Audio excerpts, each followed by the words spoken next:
देखिए, मैं 5 मिनट का समय लूंगा, क्योंकि बाद में बहुत सारी माताएं भाई बंधु यहाँ से उठ जाते हैं। कथा अभी थोड़ी शेष है। मैं आपके अनुकूल आपके लिए कुछ कथा के माध्यम से देना चाहता था, और ये इसलिए क्योंकि ये जो मंच होते हैं ना, ये समाज को संवारने का काम करते हैं, समाज को एक सही दिशा देने का काम करते हैं। समाज को इन मंचों के माध्यम से ही हमारी संस्कृति का ज्ञान होता है। ध्यान रखिए, बॉलीवुड तो सभी जानते हैं, बॉलीवुड के षड्यंत्र ने हमारे समाज का पतन कर दिया है। बॉलीवुड के षड्यंत्र ने हमारे परिवारों को बिखेर कर रख दिया है। बॉलीवुड की सास बहू के नाटकों को देख करके सास बहू घर घर में अब सास बहू नहीं रही है। संस्कृति का बिल्कुल पतन हो गया है, और उस संस्कृति को बचाने के लिए ही इस प्रकार के जब धार्मिक आयोजन कहीं होते हैं, उसके माध्यम से युवा पीढ़ी को और सभी समाज को एक संदेश देने का कार्य किया जाता है। और उस कार्यक्रम के माध्यम से ही हमारा सनातन धर्म, हमारी संस्कृति जितनी बच पा रही है, हम लोग उसे संजोए रखने का प्रयास कर रहे हैं। अन्यथा तो टीवी, मोबाइल और बॉलीवुड, इन लोगों ने इस पूरे परिदृश्य को बदल के रख दिया। एक विनती मैं मंच के माध्यम से अपनी उन बेटियों को करना चाहूंगा। कौन सी बेटी? जो युवा है, ध्यान दीजिएगा। मैं इस मंच के माध्यम से उन सभी बेटियों का आह्वान करता हूं कि वो ध्यान दें। बॉलीवुड और मोबाइल में जो षड्यंत्र के माध्यम से प्रचार किए जाते हैं, और उससे आप सतर्क रहें। और जिंदगी में सभी माता बहन ध्यान रखें, सभी जिंदगी में आप आंख बंद करके 3 मनुष्यों पे कभी भी भरोसा कर सकती हैं। कौन? मैं बताता हूं। एक वो पिता जिसने आपको जन्म दिया,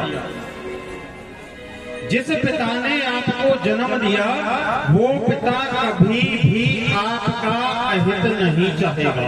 ध्यान रखिएगा, आपको जन्म देने वाला पिता कभी आपका अहित नहीं चाहेगा। नंबर 2, जिस भाई के साथ आप खेल कूद करके बड़े होते हैं, वह भी अपवाद वैसे अब आजकल मिलने लगे हैं, लेकिन भाई कभी बहन का अहित नहीं चाहता।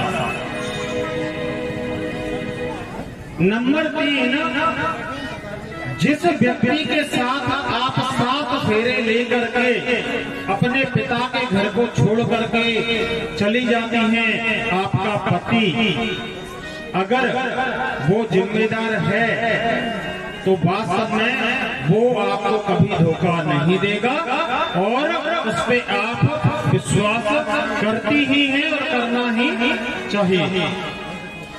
ये 3 मनुष्य ऐसे हैं जिन पर किसी भी माता बहन को विश्वास कर लेना चाहिए। चौथा भी है। चौथा कौन सा होता है मालूम है? आपका बेटा।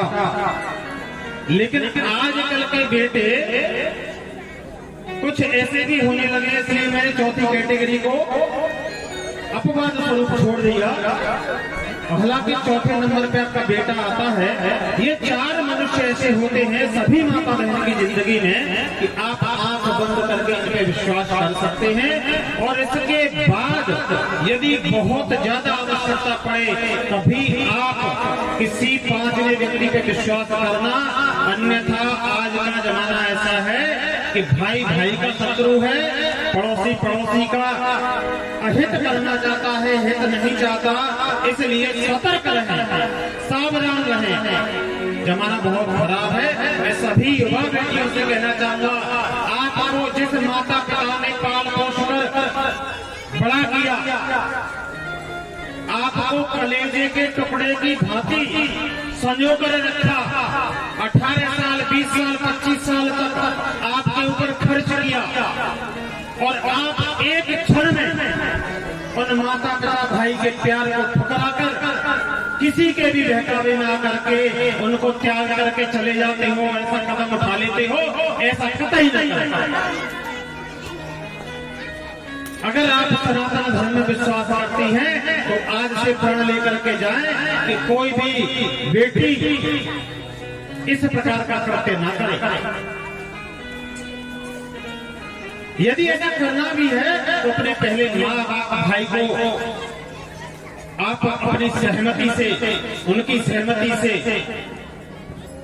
प्रयास कीजिए कि ऐसा संभव हो सके, अन्यथा उनके दिल को ऐसा कष्ट देने का प्रयास न करा। सभी भाई बहनों को और माता बहनों को मैं एक सूचना और दे दूं, बता दो, बहुत सी माता बहन और भाई बहन यहाँ पे ऐसे बैठे होंगे जिनके यहाँ अक्सर कुछ ऐसी समस्याएं होती होंगी। कुछ व्यापार करते हुए, छोटी मोटी दुकानें, व्यापार, बड़ा कारोबार, ऑफिस, गोदाम,